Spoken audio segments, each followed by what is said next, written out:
हिमाचल प्रदेश की पहली से 8वीं कक्षा के सरकारी स्कूलों में सीधी भर्ती से शिक्षकों के करीब 1300 पद भरे जाएंगे। चुनाव आचार संहिता हटते ही प्रारंभिक शिक्षा निदेशालय ने लिखित परीक्षा लेने के लिए कर्मचारी चयन आयोग हमीरपुर को पद भरने की संस्तुति भेज दी है। आयोग को भर्ती प्रक्रिया शुरू करने के लिए जल्द विज्ञापन जारी करने को कहा है। सीधी भर्ती के तहत JBT, TGT, non medical, Shastri, सरकारी और कला शिक्षकों के पद भरे जाने हैं। कुछ महीने पहले मुख्यमंत्री जयराम ठाकुर की अध्यक्षता में हुई कैबिनेट बैठक में शिक्षकों की विभिन्न श्रेणियों के 4000 पद भरने का फैसला लिया था। प्रारंभिक शिक्षा निदेशालय ने 2640 पद आवंटित किए हैं। हिमाचल प्रदेश की राजधानी शिमला सहित धर्मशाला और मनाली की आबोहवा दिवाली पर कम दूषित हुई है। बीते वर्ष के मुकाबले प्रदेश के कई शहरों में इस बार प्रदूषण का स्तर कम रहा। बद्दी, नालागढ़ और ऊना में इस बार कोई सुधार नहीं हुआ। इन तीनों शहरों में प्रदूषण की मात्रा बीते वर्ष की अपेक्षा और अधिक बढ़ी है। शनिवार को राज्य प्रदूषण नियंत्रण बोर्ड की ओर से जारी आंकड़ों में यह खुलासा हुआ है।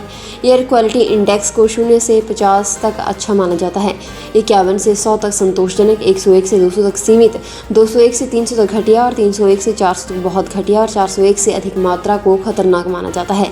इस वर्ष दिवाली के अवसर पर राजधानी शिमला सहित परवाणु, धर्मशाला, रमटाल, सुंदरनगर, पांवटा साहिब, कालाअंब और मनाली का एयर क्वालिटी इंडेक्स बीते वर्ष की दिवाली के मुकाबले बेहतर रहा।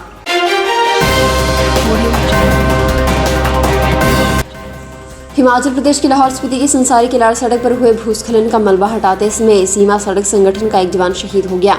आरसीसी 94 में तैनात पी कार्तिक कुमार आंध्र प्रदेश के रहने वाले थे। दिवाली के दिन गुरुवार की शाम को तिंदी से 10 किलोमीटर आगे मनाली किलाड़ मार्ग पर भूस्खलन से अवरुद्ध हो गया था। मार्ग बंद होने से दोनों तरफ वाहन फंसे हुए थे। इस दौरान बीआरओ के 94 आरसीसी के जवान डोजर लेकर सड़क को बहाल करने के लिए पहुंच गया। मलबा हटाते वक्त कार्तिक डोजर से उतर गया। मुआयना कर रहे थे कि अचानक पहाड़ी से फिर भूस्खलन हो गया और वह उसकी चपेट में आ गए। हादसे की सूचना मिलते ही बीआरओ और पुलिस घटनास्थल पर पहुंचे और जवान को निकालकर सीएचसी उदयपुर पहुंचाया गया। यहां डॉक्टरों ने जवान को मृत घोषित कर दिया।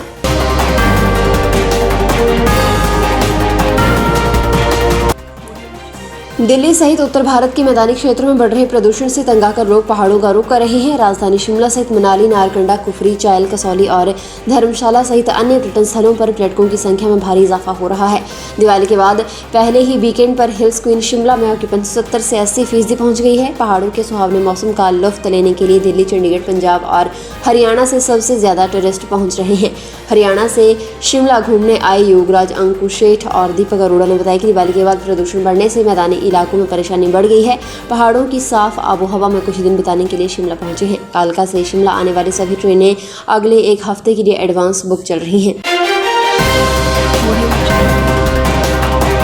हिमाचल प्रदेश में हुए उपचुनावों में जीत दर्ज करने वाले कांग्रेस के 3 नवनिर्वाचित विधायकों को सोमवार को विधानसभा में शपथ दिलाई जाएगी।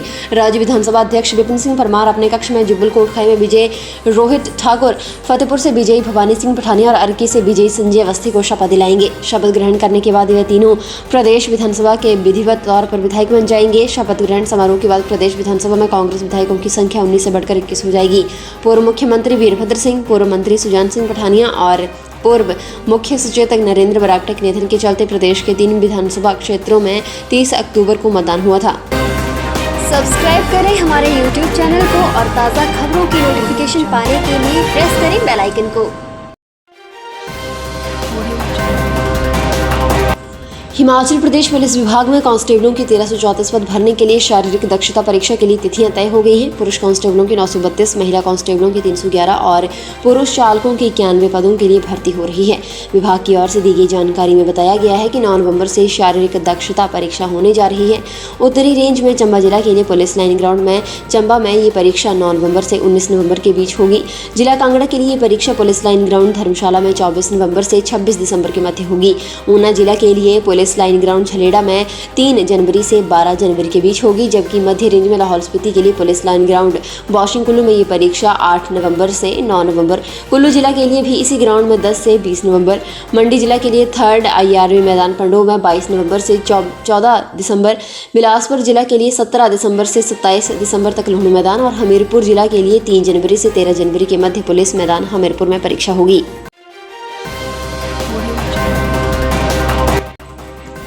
हिमाचल प्रदेश में उपचुनाव में भाजपा की चारों सीटों पर हार के बाद मुख्यमंत्री जयराम ठाकुर शनिवार को एक्शन मोड में नजर आए। मुख्यमंत्री ने कहा कि सरकार विकास परियोजनाओं के क्रियान्वयन में ढिलाई बर्दाश्त नहीं करेगी और दोषी अधिकारियों पर कड़ी कार्रवाई करने में भी संकोच नहीं किया जाएगा।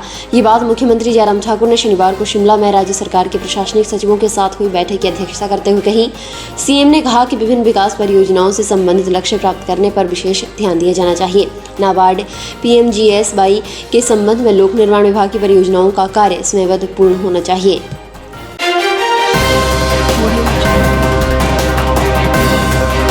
प्रधानमंत्री नरेंद्र मोदी का हिमाचल दौरा फिलहाल टल गया है। अभी वर्चुअल माध्यम से ही हिमाचल में होने जा रहे विधानसभा के अखिल भारतीय स्पीकर सम्मेलन कार्यक्रम से जुड़ेंगे। ये खुलासा मुख्यमंत्री जयराम ठाकुर ने किया है। उन्होंने कहा कि विधानसभा में स्पीकर सम्मेलन के 100 साल पूरा होने पर अखिल भारतीय आयोजन के लिए लोकसभा अध्यक्ष ओम बिरला के माध्यम से उन्हें निमंत्रण दिया गया था। उन्होंने पत्रकारों से बातचीत करते हुए कहा कि अब उन्होंने दूरभाष पर कार्यक्रम में न पहुंच पाने की जानकारी दी है। उन्होंने कहा कि रविवार को राष्ट्रीय कार्यसमिति की बैठक होने जा रही है। इस बैठक में पार्टी प्रदेशाध्यक्ष, संगठन मंत्री और वे जुड़ेंगे। बैठक में उपचुनाव में हार के कारणों की समीक्षा की जाएगी। उन्होंने कहा कि पार्टी उपचुनाव प्रचार में आगे चल रही थी, लेकिन कुछ गलतियां इस हार के लिए जिम्मेदार रही हैं।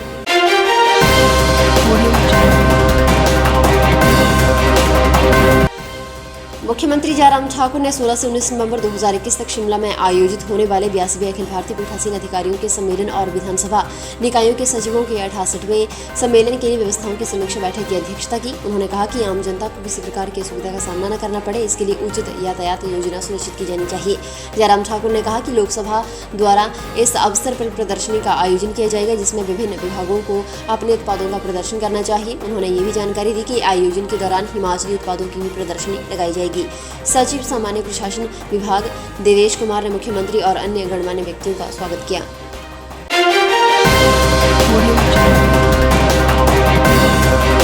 हिमाचल प्रदेश में विद्यार्थियों के लिए स्कूल और कॉलेज नियमित खुलेंगे या फिर नहीं, इसका फैसला सोमवार को कैबिनेट बैठक में होगा।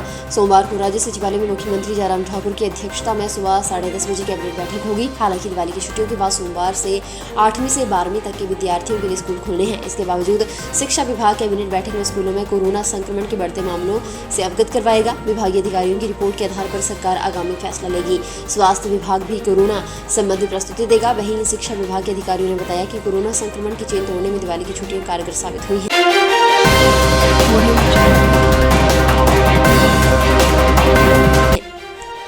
फिलहाल के लिए बस इतना ही। और बड़ी खबरों के लिए बने रहें न्यूज़ सुपर भारत के साथ।